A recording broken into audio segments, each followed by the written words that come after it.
December 15th, 1944, 11:47 a.m. Stalag 7A, Moosburg, Bavaria. The metallic clink of a single spoon against an empty tin echoed through the frozen barracks as Oberst Heinrich Müller examined the American prisoner of war rations with the methodical precision of a man dissecting evidence of enemy weakness. The small rectangular can, no larger than his palm, sat on the rough wooden table like an accusation against American military competence, its olive drab paint chipped and faded, revealing the dull steel beneath that seemed to mock the very notion of sustaining a fighting man through the brutal mathematics of modern warfare. Müller had commanded Alpine divisions through 3 years of mechanized hell, had witnessed the slow starvation of his own Wehrmacht units as supply lines stretched beyond breaking points, had calculated the exact caloric mathematics that separated victory from defeat in terms so stark that even seasoned quartermasters wept when presented with the numbers. The German officer corps had become experts in the cruel arithmetic of hunger, masters of extracting maximum combat effectiveness from men subsisting on turnip soup and ersatz coffee, and now this pathetic American ration sat before him like proof that their enemies understood nothing about the brutal economics of sustained warfare. Mein Gott, Müller muttered to his aide, Hauptmann Klaus Weber, as he pried open the tin with movements that suggested both scientific curiosity and barely contained contempt. Look at this travesty. Ham and eggs. They call it enough food for perhaps half a meal for a clerk, and they expect to feed frontline infantry with such nonsense. Weber leaned closer, his hollow cheeks and sunken eyes testament to the Wehrmacht's own nutritional catastrophe. Yet both men shared that peculiar German confidence that their enemy's apparent abundance masked fundamental strategic incompetence that would inevitably collapse under the weight of its own wasteful excess. The contents of the can seemed almost deliberately insulting in their modesty, a pale, gelatinous mass that bore only passing resemblance to actual ham, accompanied by what appeared to be scrambled eggs that had been processed into submission and packed with the industrial efficiency that Americans mistook for military effectiveness. Müller had studied captured American equipment before, had marveled at their tendency toward mechanical complexity, where German engineering achieved superior results through elegant simplicity, and now their rations seemed to confirm his thesis that American industrial might represented nothing more than crude abundance masquerading as tactical sophistication.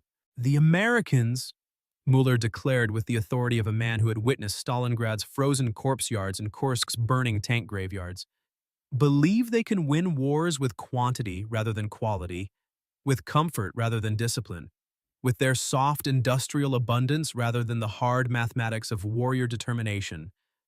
He scraped a small portion of the ham onto his finger and tasted it with the expression of a chemist analyzing poison, his face contorting slightly at the bland, over-salted flavor that seemed to embody everything he despised about American military philosophy. Weber nodded with the practiced agreement of a subordinate who had learned that survival in the Wehrmacht required constant validation of his superior's tactical insights. Yet something in the American ration's construction nagged at his engineering mind: the precise weight distribution, the hermetic sealing that had preserved the contents despite months of rough handling, the compact efficiency that somehow managed to contain what appeared to be a complete meal in a space smaller than a cigarette pack. But such observations remained unspoken in the presence of Oberst Müller, whose certainty about American military incompetence had hardened into doctrine through 3 years of German tactical victories that somehow never quite translated into strategic success. I have reports, Müller continued, settling into the comfortable rhythm of professional analysis that allowed him to ignore the persistent gnawing in his own stomach, from our intelligence officers who have interrogated American prisoners, and they confirm what we see here: soldiers fed like pampered civilians, given chocolate and coffee as if war were some sort of extended camping expedition, completely unprepared for the harsh realities that separate veterans from tourists. He gestured toward a stack of captured documents that Weber had translated from English, testimonies from American POWs that painted a picture of military abundance so extreme it seemed almost fictional to men who had learned to calculate ammunition expenditure down to individual rifle rounds. The irony was not lost on either officer that they sat in a prisoner of war camp designed to house defeated enemies, yet found themselves analyzing the rations of those same enemies with the intensity of men trying to decode some fundamental mystery of warfare itself. Mueller had risen through Wehrmacht ranks by understanding logistics as warfare's hidden foundation, by grasping that battles were won not by courage or tactics alone, but by the mathematical relationship between supply tonnage and combat effectiveness. And the American rations seemed to violate every principle of efficient resource allocation that had made German arms so devastatingly effective in the war's opening phases. "Mark my words, Weber," Mueller said as he sealed the partially consumed ration with movements that suggested both disgust and scholarly completeness. "When our panzers break through their lines in the spring offensive, we will find American units scattered and demoralized, their soft logistics unable to sustain serious combat against properly disciplined forces who understand that war is mathematics, not abundance." The words carried the weight of professional conviction. Yet something in Weber's expression suggested that he had begun to notice discrepancies between German tactical doctrine and the increasingly desperate reality of their strategic position.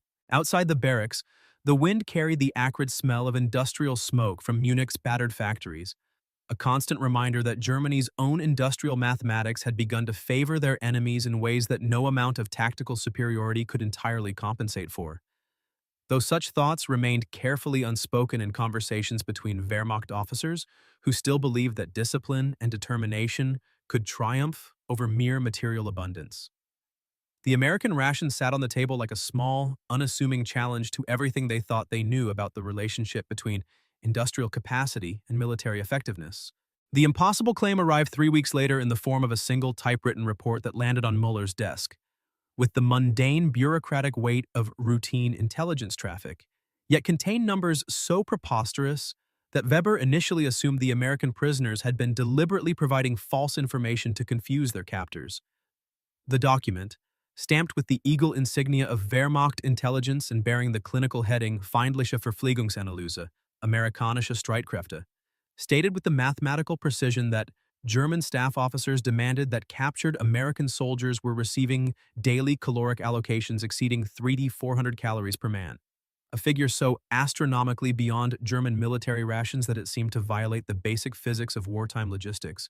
Mueller read the report twice before the numbers fully registered in his consciousness, his engineering mind struggling to process data that contradicted every principle of military efficiency he had absorbed through years of Wehrmacht staff college training and 3 brutal years of Eastern Front mathematics where victory and defeat could be calculated with slide rule precision based on ammunition tonnage per kilometer and caloric intake per combat soldier.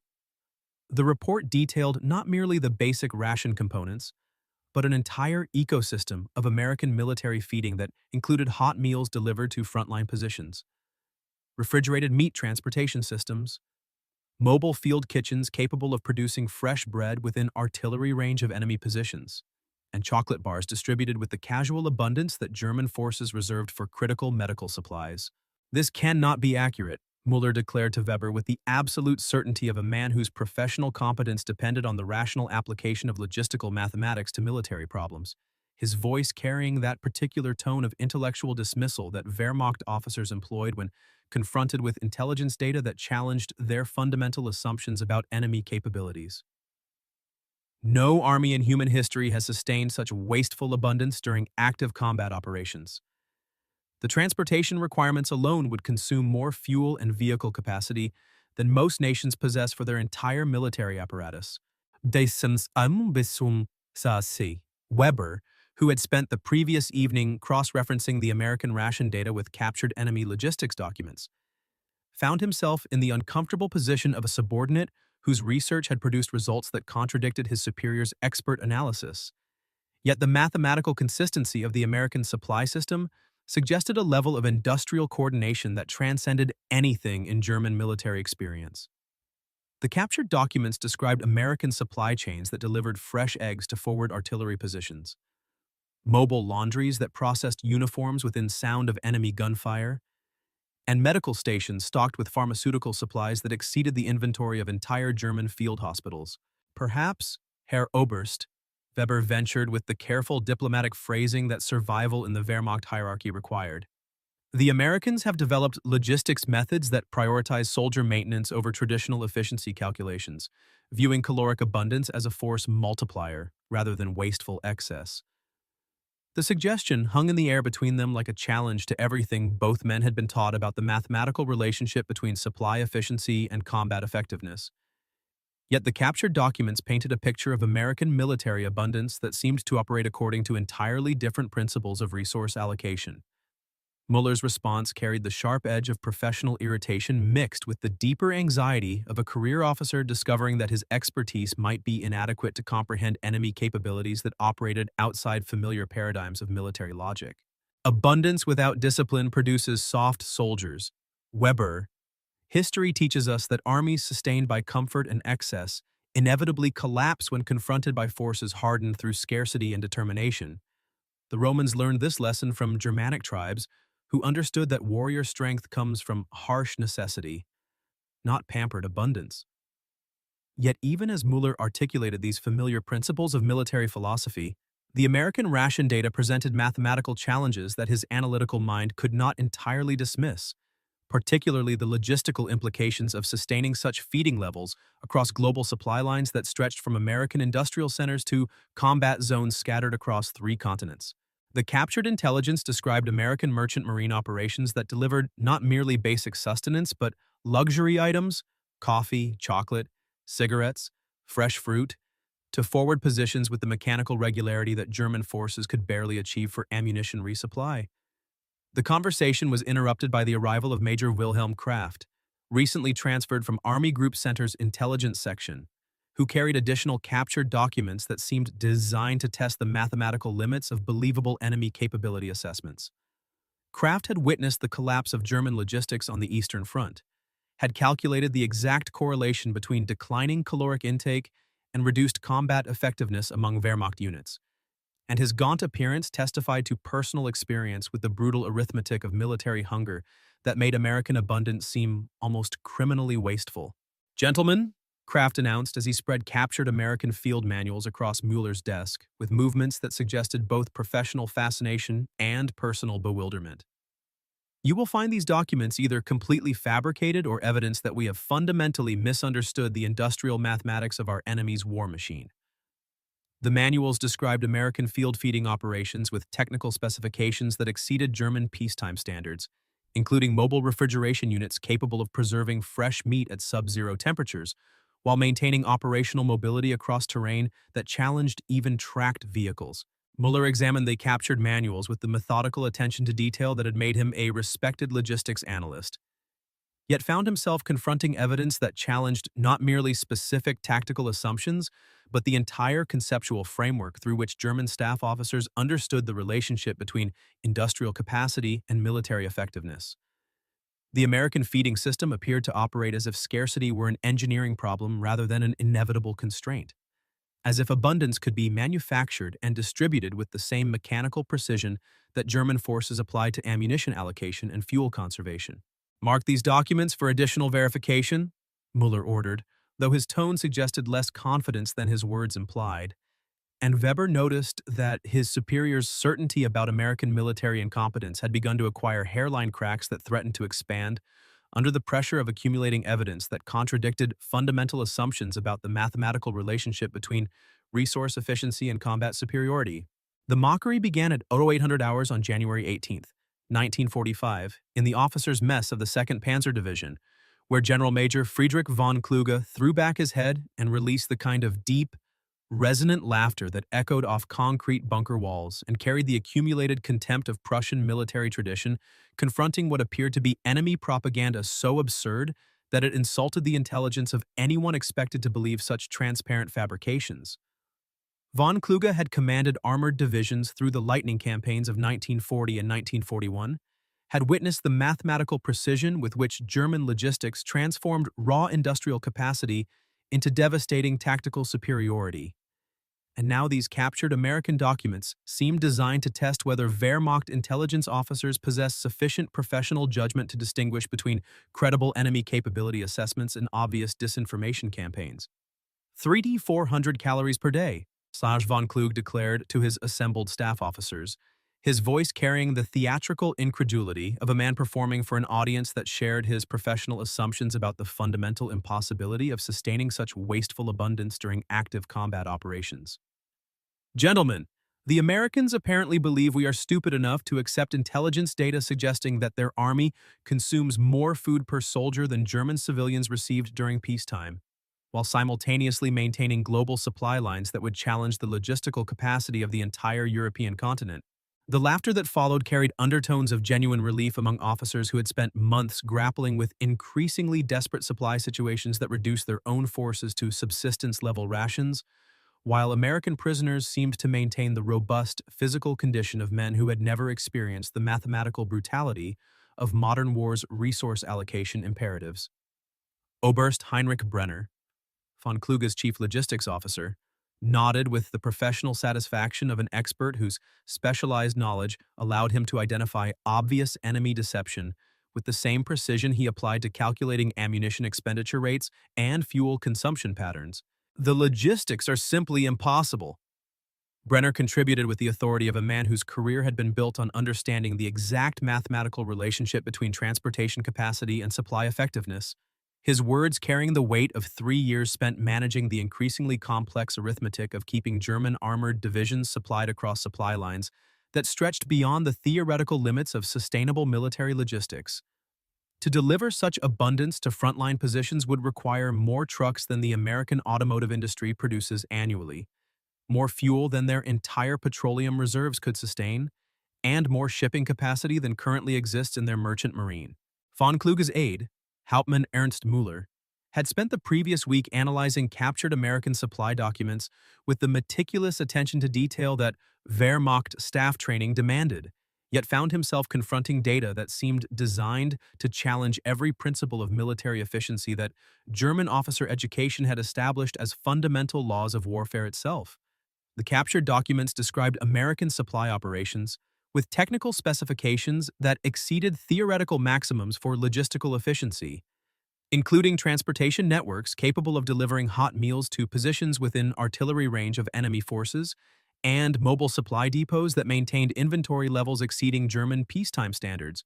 Consider the mathematics, gentlemen, von Kluge continued, warming to a theme that allowed him to demonstrate the analytical expertise that had earned his reputation as one of the Wehrmacht's most competent logistics theorists.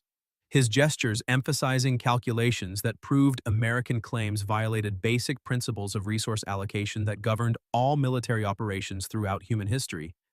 If we assume their claimed force strength of 12 million men under arms, maintaining 3,400 calories per soldier would require daily food tonnage exceeding the agricultural output of entire European nations, transported across ocean distances that would consume shipping capacity beyond anything their merchant marine could possibly sustain. The assembled officers nodded with the comfortable certainty of professionals whose expertise allowed them to identify obvious fabrications through the application of established mathematical principles, yet none mentioned the nagging inconsistencies they had observed in American prisoner behavior, the maintained physical condition that suggested adequate nutrition, the casual attitudes toward food waste that implied abundance rather than scarcity, and the evident shock when confronted with German ration allocations that Wehrmacht soldiers accepted as inevitable wartime necessities. Such observations remained unspoken in conversations where professional competence required confident dismissal of enemy propaganda that challenged fundamental assumptions about the relationship between industrial capacity and military effectiveness.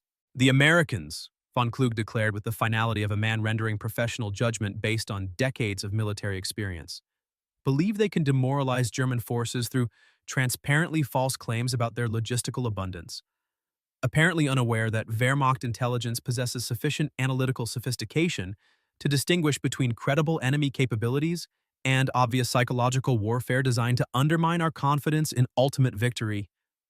His words carried the weight of institutional authority, yet something in his tone suggested the brittle quality of certainty that had begun to crack under pressure from accumulating evidence that refused to conform to established patterns of enemy behavior. Brenner consulted his leather-bound notebook filled with calculations that had guided German supply operations through 3 years of increasingly desperate logistics challenges, his finger tracing columns of numbers that proved beyond mathematical doubt that American abundance claims violated every principle of efficient resource allocation that separated professional military organizations from amateur enthusiasts playing at warfare. The fuel requirements alone would exceed their total petroleum production capacity by margins that make these claims not merely exaggerated but physically impossible within the constraints of existing transportation technology and industrial infrastructure. Yet, even as the assembled officers reinforced each other's professional skepticism through familiar analytical frameworks that had served German military planning throughout the war's opening phases, each man carried private observations that complicated their confident dismissal of American abundance claims.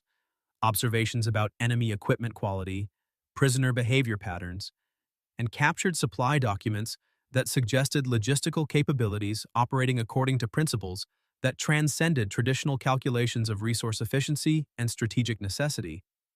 Such doubts remained carefully unexamined in conversations where career survival required maintaining confidence in analytical methods that had guided German military success through the war's early campaigns.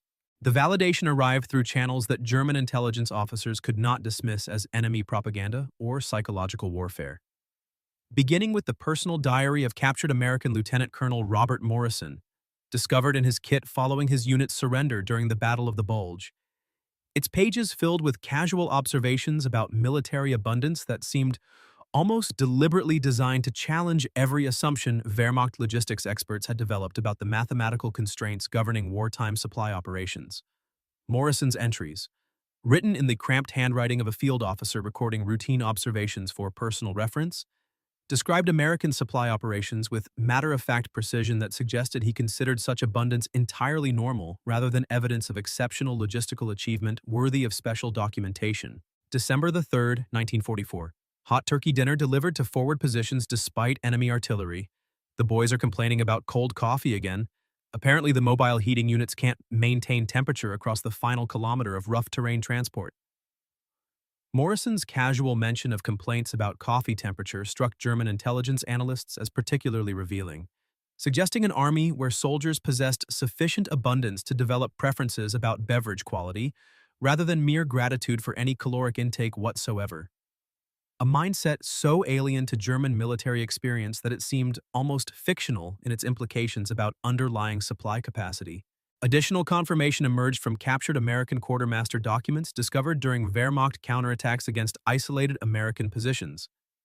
Official supply requisitions that detailed food allocation with bureaucratic precision that made fabrication virtually impossible due to the mathematical consistency of inventory calculations. Transportation schedules and distribution networks that extended from American industrial centers through global supply chains to individual combat units scattered across European battlefields. Captain Hans Dietrich, Wehrmacht intelligence specialist responsible for analyzing captured enemy logistics documents, found himself confronting evidence that operated according to principles of resource allocation that transcended anything in German military experience. The requisition forms alone contained sufficient technical detail to verify their authenticity. Dietrich reported to his superior, Major Wilhelm Kruger, his voice carrying the reluctant conviction of an analyst whose professional reputation depended on accurate assessment of enemy capabilities regardless of whether such assessments confirmed or challenged established assumptions about American military competence. Cross-referencing supply codes, transportation routing, and inventory tracking numbers with previously captured documents produces mathematical consistencies that would require impossible levels of coordination to fabricate, particularly given the apparent spontaneity of their capture during combat operations. British intelligence intercepts, shared through increasingly cooperative Allied German prisoner exchanges, provided additional verification through enemy communications that discussed American supply operations with the casual administrative tone of routine military correspondence, rather than the careful phrasing that typically characterized sensitive or exaggerated capability claims. Wehrmacht signals intelligence had learned to distinguish between genuine enemy communications and planted disinformation through analysis of transmission patterns, encryption methods, and linguistic characteristics that revealed whether radio traffic represented authentic operational coordination or deliberate deception designed to mislead German intelligence assessment. Major Kruger examined intercepted American radio transmissions with the methodical attention to detail that had made German cryptanalysis among the war's most sophisticated intelligence operations, yet found himself confronting communications that discussed supply abundance with matter-of-fact precision that suggested such abundance represented normal operating conditions rather than exceptional achievements worthy of special security measures. Listen to this intercepted transmission from American's 7 Corps headquarters. Kruger announced to his assembled intelligence staff, reading from translated transcripts with the clinical tone of professional analysis. Request confirmation of chocolate bar allocation for forward artillery positions. Current inventory shows 47,000 units available for distribution. Sufficient for 3 days, normal consumption plus 15% operational reserve. Advise if increased allocation authorized for units operating beyond normal supply radius. The casual, administrative tone of the transmission struck German analysts as particularly significant, suggesting an army where chocolate distribution required bureaucratic coordination not because of scarcity, but because of abundance levels that exceeded immediate consumption capacity and therefore demanded systematic management to prevent waste. French civilian reports, gathered through resistance networks that maintained contact with Wehrmacht intelligence through complex arrangements that transcended normal wartime allegiances, provided eyewitness testimony about American supply operations that confirmed the mathematical reality of abundance levels that seemed almost designed to violate every principle of efficient resource allocation that German military doctrine considered fundamental to successful warfare. Marie Dubois, a schoolteacher from Metz whose detailed observations had proven reliable in previous intelligence assessments, described American field kitchens operating with industrial efficiency that exceeded German peacetime standards. The Americans waste more food in a single meal preparation than our families see in a week. Dubois reported through resistance channels that Wehrmacht intelligence had learned to trust for their mathematical accuracy, if not their political objectivity, her observations carrying the weight of first-hand witness testimony that German analysts found increasingly difficult to dismiss as exaggeration or enemy propaganda. I watched their kitchen crews dispose of what they considered spoiled meat, quantities that would feed entire French villages, discarded because it failed to meet their standards for freshness after only 2 days of refrigerated storage. And such reports accumulated with mathematical weight that transcended individual testimony and achieved statistical significance through sheer volume and consistency across multiple independent sources, creating analytical pressure that began to crack the confident assumptions Wehrmacht intelligence had maintained about American military capabilities throughout the war's opening phases. German officers trained in the mathematical precision of staff work found themselves confronting evidence that operated according to logistics principles they had never encountered in European military experience, yet possessed sufficient documentary verification to demand serious analytical consideration regardless of its implications for established strategic assessments. The pattern emerged with inexorable mathematical logic. American abundance was not propaganda, but operational reality, sustained through industrial capacity and logistical networks that transcended traditional European concepts of what armies could achieve through efficient resource allocation and disciplined supply management. The technical zoom began in the sprawling industrial complex of Hershey, Pennsylvania, where 16 production lines operated with mechanical precision that transformed raw agricultural materials into military rations through manufacturing processes that achieved output levels previously considered theoretically impossible within the constraints of available industrial technology and transportation infrastructure. Each production line maintained capacity for processing 240,000 chocolate bars per 12-hour shift, operating with quality control standards that rejected finished products for cosmetic imperfections that would be invisible to consumers operating under normal peacetime conditions. Yet American military specifications demanded perfection levels that exceeded German peacetime manufacturing standards for critical military equipment.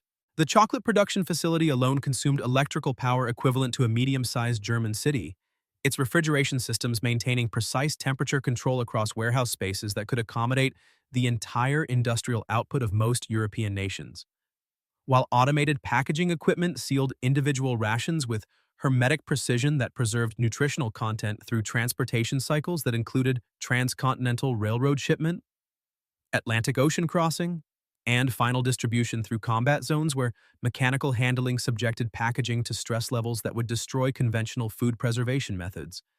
The mathematics of preservation required packaging materials that cost more per unit than German soldiers received as monthly pay. Yet American procurement officers ordered such materials in quantities measured in millions of units per monthly production cycle. Quality control laboratories employed chemical analysis equipment that German universities would consider luxurious for advanced research applications, testing chocolate composition with spectroscopic precision that measured sugar content, fat distribution, and nutritional density to mathematical tolerances that exceeded German pharmaceutical manufacturing standards.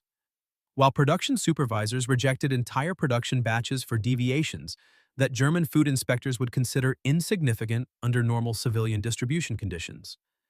The industrial infrastructure supporting single ration components required coordination between agricultural production, transportation networks, manufacturing facilities, and distribution systems that operated with mechanical efficiency. German logistics officers associated with their most successful armored operations. Transportation from factory to frontline positions involved coordination between multiple industrial systems that achieved logistical performance levels that transcended anything in German military experience. Beginning with refrigerated railroad cars that maintained precise temperature control across continental distances, while operating according to scheduling precision that German railroad networks could barely achieve for high-priority military shipments during optimal conditions. Each refrigerated car contained environmental control systems that consumed more electrical power than German field headquarters utilized for all communications equipment. Yet American transportation networks operated hundreds of such cars simultaneously without apparent strain on electrical generation capacity or fuel allocation systems. Atlantic shipping operations utilized merchant vessels modified with refrigeration capacity that exceeded the food storage systems of entire German cities. Their cargo holds maintaining multiple climate zones that preserve different ration components according to specific temperature and humidity requirements, while crossing ocean distances that expose shipments to weather conditions, ranging from Arctic storms to tropical heat levels that would destroy conventional food preservation methods. The fuel consumption required for maintaining refrigeration across Atlantic crossings exceeded German monthly petroleum allocation for entire army groups. Yet, American shipping operations treated such fuel expenditure as routine operational overhead rather than critical resource allocation requiring high-level strategic authorization.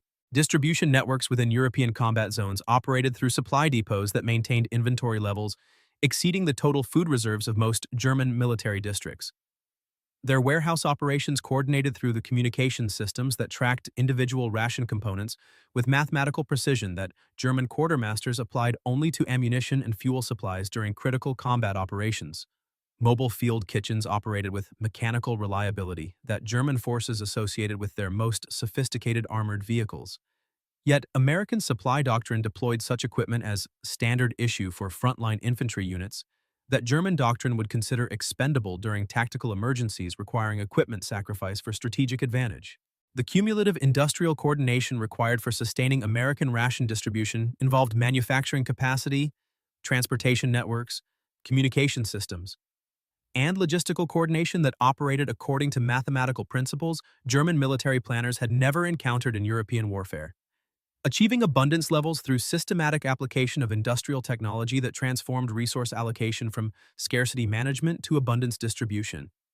Each component of the American feeding system represented industrial achievement that exceeded German peacetime manufacturing capacity.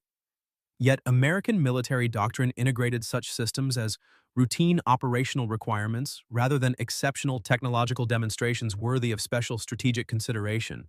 It was the mathematics of abundance transformed into systematic military advantage, where industrial capacity transcended traditional logistical constraints through technological application that rendered scarcity an engineering problem rather than an inevitable strategic limitation. Creating military capabilities that operated outside familiar paradigms of resource allocation and supply efficiency that had governed European warfare throughout military history. The American ration system represented not merely superior logistics, but fundamental reconceptualization of the relationship between industrial capacity and military effectiveness. Where abundance became a weapon system deployed with the same systematic precision that German forces applied to armor concentration and artillery coordination. January 27, 1945, 0630 hours, near Houffalize, Belgium. The central set piece began with Oberst Klaus Weber, crouched in a snow-filled observation post, watching through binoculars as American infantry advanced across frozen terrain with the mechanical determination of men whose confidence derived not from tactical superiority, but from absolute certainty that their supply lines could sustain any level of ammunition expenditure, equipment loss, or casualty replacement that combat operations might demand. Weber had positioned his remaining panzers according to tactical principles that had proven devastatingly effective throughout the war's opening campaigns, creating killing zones that should have shattered American attacks through concentrated firepower applied at maximum efficiency against enemy formations operating beyond effective supply range. The opening phase proceeded according to German expectations, with American infantry units taking heavy casualties as they advanced across open ground swept by machine gun fire from concealed positions that Wehrmacht engineers had prepared with mathematical precision to maximize defensive effectiveness while minimizing ammunition expenditure. Yet something in the American advance pattern suggested tactical confidence that transcended rational assessment of casualty rates and equipment losses. Weber observed through his field glasses as American soldiers continued advancing despite losses that should have triggered tactical withdrawal according to established military doctrine. Their movement patterns indicating access to ammunition reserves and replacement equipment that exceeded anything in German tactical experience. The first indication of systemic abundance appeared when American artillery began responding to German defensive fire with counter-battery bombardment that consumed ammunition at rates Weber calculated as unsustainable for any army operating under normal logistical constraints. Yet the bombardment continued with mechanical regularity that suggested ammunition supply operated according to principles of industrial production rather than careful resource allocation. Each American artillery battery fired more rounds in 30 minutes than comparable German units allocated for entire weekly operations.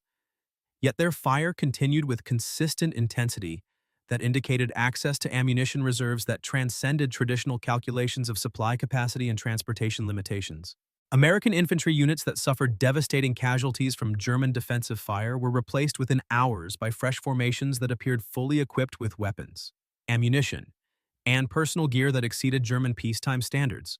Their rapid replacement suggesting reserve capacity that operated according to mathematical principles Weber had never encountered in European warfare, where unit reconstitution required weeks of careful resource accumulation and equipment redistribution.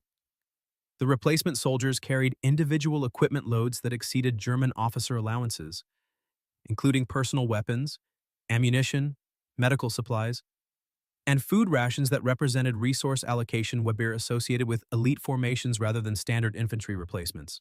The tactical turning point occurred when American supply vehicles began delivering hot meals to forward positions while under direct German artillery fire, their drivers maintaining delivery schedules with mechanical precision that suggested such operations represented routine logistical procedure rather than exceptional battlefield achievement worthy of special tactical consideration.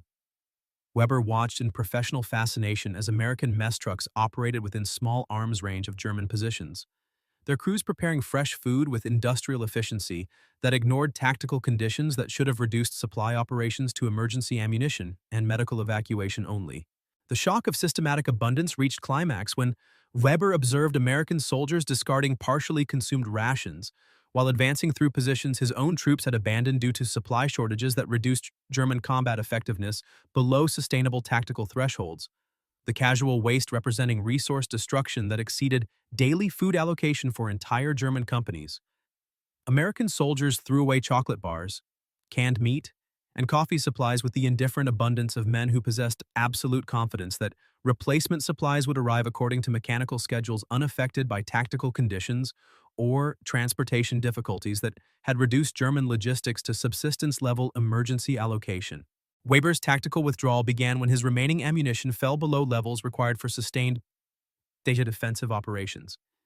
Yet American forces continued advancing with equipment expenditure rates that suggested their supply system operated according to industrial production schedules rather than careful resource conservation that characterized German military operations throughout the war's increasingly desperate phases.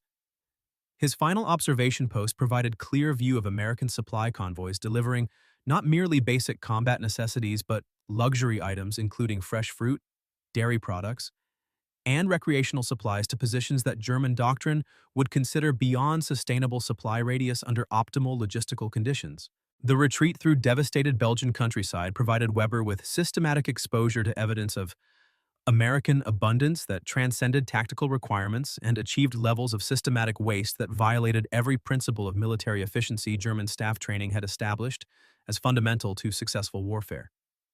Yet such abundance correlated directly with combat effectiveness that achieved tactical objectives through the systematic application of industrial capacity rather than tactical sophistication or strategic brilliance. American forces advanced not because of superior tactics, but because their supply system rendered tactical losses irrelevant through replacement capacity that operated with mechanical reliability, regardless of combat intensity or equipment destruction rates. The iconic image burned into Weber's memory showed American soldiers heating coffee over fires built from discarded ammunition crates, while German prisoners searched through abandoned American positions for food scraps that represented more nutrition than Wehrmacht rations provided during optimal supply conditions.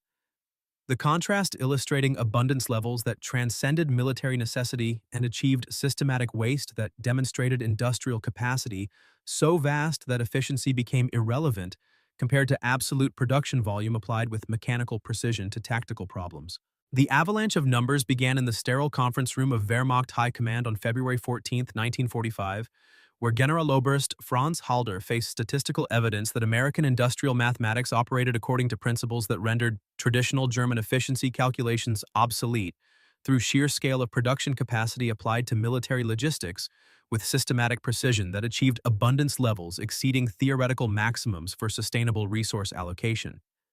The captured intelligence data, verified through multiple independent sources and cross-referenced against intercepted enemy communications, painted mathematical reality that challenged fundamental assumptions about the relationship between industrial capacity and military effectiveness that had guided German strategic planning throughout the war's development phases.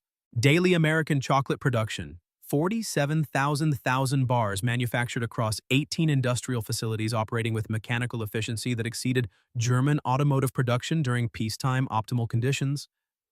Weekly coffee allocation: 12,400 tons distributed through supply networks that maintain delivery schedules to combat zones with reliability.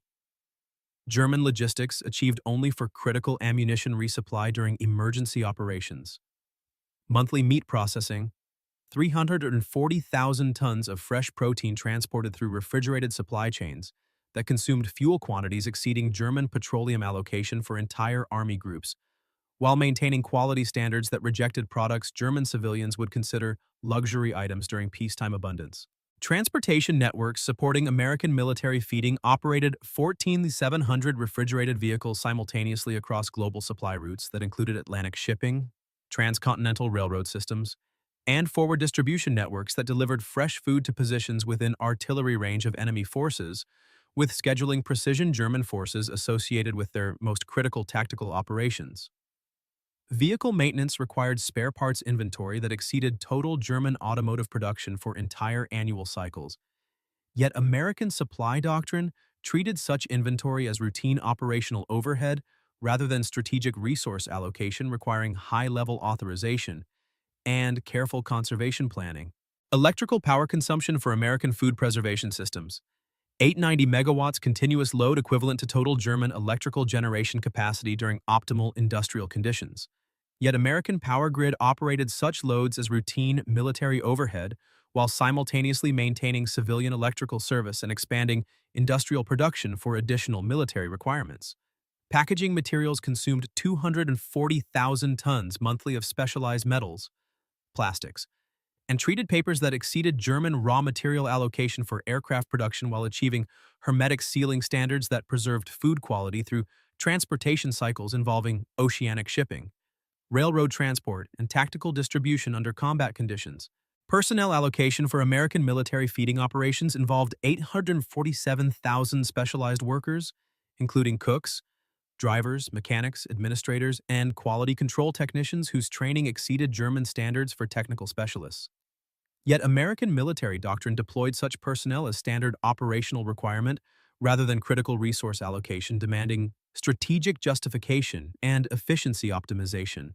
Training programs consumed educational resources equivalent to German university systems while producing graduates whose specialized knowledge focused entirely on food service operations that German military doctrine considered secondary to primary combat functions. Fuel consumption for American refrigeration and transportation systems: 7 million gallons daily of petroleum products allocated specifically for food preservation and distribution operations, representing fuel quantities that exceeded German monthly allocation for armored operations, while supporting logistics networks that operated with mechanical reliability, regardless of tactical conditions or transportation difficulties that routinely disrupted German supply operations during combat phases. Storage facilities maintained inventory levels that required 47,000 specialized storage buildings, with climate control systems consuming electrical power equivalent to medium-sized German cities. Medical facilities supporting American food service operations employed 23,400 healthcare professionals dedicated specifically to nutrition-related health maintenance. Their pharmaceutical inventory exceeding supplies available to entire German field hospitals, while focusing on preventive medicine that maintained soldier health at levels German medical doctrine considered luxury standards appropriate only for general staff officers during peacetime conditions. Quality control laboratories analyzed food samples with chemical precision that exceeded German standards for pharmaceutical manufacturing while rejecting products that failed specifications. German food inspectors would consider acceptable for civilian distribution during wartime rationing. Communication systems coordinating American supply operations utilized ATHM 900 specialized radio operators maintaining constant contact between production facilities, transportation networks, and distribution points with scheduling precision that German communications achieved only during critical tactical operations requiring maximum coordination efficiency. Administrative overhead required 340,000 clerical personnel processing paperwork that tracked individual ration components with mathematical accuracy. German bureaucracy applied only to ammunition and fuel allocation, during emergency resource allocation requiring detailed accounting for strategic planning purposes. The mathematical reality achieved systematic abundance through industrial application that rendered efficiency considerations secondary to absolute production capacity applied with mechanical precision to military logistics. Creating supply systems that operated according to principles German military doctrine had never encountered in European warfare, where resource scarcity demanded careful allocation and conservation planning that characterized all successful military operations throughout documented military history. American abundance represented not superior efficiency, but fundamental transformation of military logistics from scarcity management to abundance distribution through systematic application of industrial technology that transcended traditional constraints governing resource allocation and supply coordination.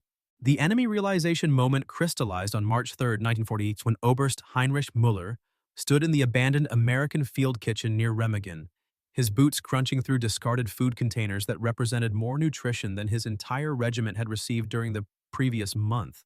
While steam still rose from massive cooking cauldrons that could have fed a German division yet had been abandoned without hesitation when American forces advanced to new positions that would be supplied with identical abundance through mechanical logistics that treated such equipment as expendable rather than precious resources requiring careful conservation and strategic allocation. Muller's hands trembled as he examined industrial-grade food preparation equipment that exceeded German peacetime standards for civilian restaurants. Each piece representing manufacturing capacity and raw material allocation that German industry could barely achieve for critical military hardware during optimal production conditions. The walk-in refrigeration unit contained more fresh meat than Müller had seen since 1943, perfectly preserved beef, pork, and poultry stored at precise temperatures while consuming electrical power that exceeded his headquarters' total allocation. Yet American forces had abandoned this abundance with casual indifference that suggested replacement supplies would arrive according to mechanical schedules, regardless of tactical conditions or transportation difficulties that plagued German logistics throughout the war's increasingly desperate phases. Individual food items bore expiration dates weeks in the future, indicating supply systems that operated with time margins. German quartermasters associated with peacetime abundance rather than wartime conservation necessities. Müller's worldview began collapsing as he calculated the mathematical implications of systematic waste he observed throughout the abandoned American position, where discarded equipment, unused ammunition, and surplus food supplies represented resource allocation that exceeded German strategic reserves, while demonstrating industrial capacity that operated according to principles his military education had never addressed. The casual abundance violated every assumption Wehrmacht training had established about the fundamental scarcity that governed all military operations. Where success depended on efficient resource allocation and careful conservation planning that separated professional armies from amateur forces playing at warfare without understanding mathematical realities. Major Wilhelm Kraft discovered American supply documentation that detailed replacement schedules operating with industrial precision that guaranteed delivery of identical equipment within predetermined time periods, regardless of combat losses or tactical destruction. Their logistical planning assuming abundance levels that rendered individual equipment loss irrelevant compared to systematic production capacity applied with mechanical efficiency to military supply problems. The documentation described backup systems for backup systems, redundant supply chains that operated simultaneously to ensure continuous abundance, even if primary logistics networks suffered complete destruction through enemy action or transportation breakdown. Mein Gott!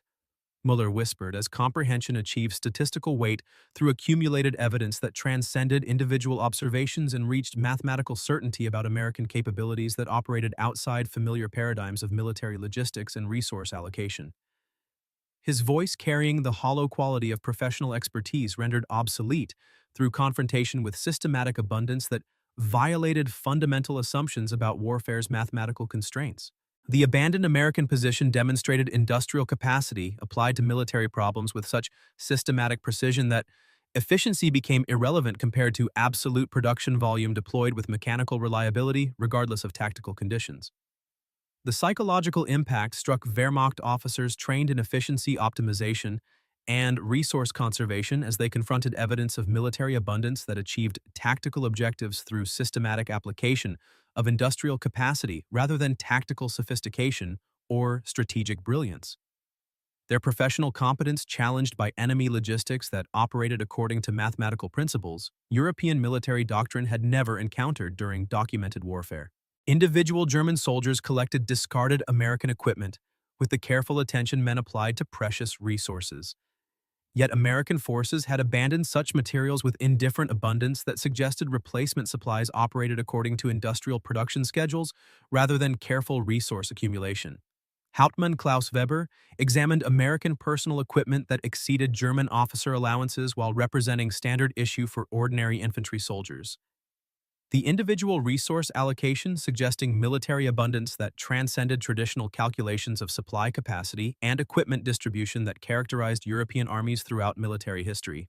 Each American soldier carried personal supplies that represented manufacturing capacity and raw material allocation. German industry applied to critical military hardware production during optimal conditions. Yet American logistics treated such allocation as routine operational overhead rather than strategic resource allocation requiring high-level authorization and conservation planning. The systematic nature of American abundance achieved mathematical demonstration through accumulated evidence that German intelligence could no longer dismiss as propaganda or exceptional achievement, but recognized as operational reality sustained through industrial capacity that rendered traditional efficiency considerations secondary to absolute production volume applied with mechanical precision to military logistics problems. The abandoned American position represented not superior tactics, but fundamental transformation of warfare through systematic application of industrial technology that transcended European concepts of resource allocation and supply coordination that had governed military operations throughout documented history. Not tactics, but the industrial inevitability of abundance transformed into systematic military advantage, where production capacity exceeded consumption requirements by margins so vast that waste became irrelevant compared to absolute supply volume, deployed with mechanical reliability that achieved tactical objectives through systematic application of industrial mathematics rather than traditional military efficiency that German doctrine considered fundamental to successful warfare. American victory represented industrial capacity applied to military problems with such systematic precision that tactical considerations became secondary to absolute production volume that overwhelmed enemy resistance through sheer mathematical weight of material abundance. The metallic clink of that first spoon against empty tin echoed now in Mueller's memory with prophetic significance, its hollow sound preceding mathematical revelation that American abundance operated according to industrial principles that rendered German efficiency calculations obsolete through systematic application of production capacity that achieved military objectives through overwhelming material advantage rather than tactical sophistication or strategic brilliance that characterized traditional European warfare.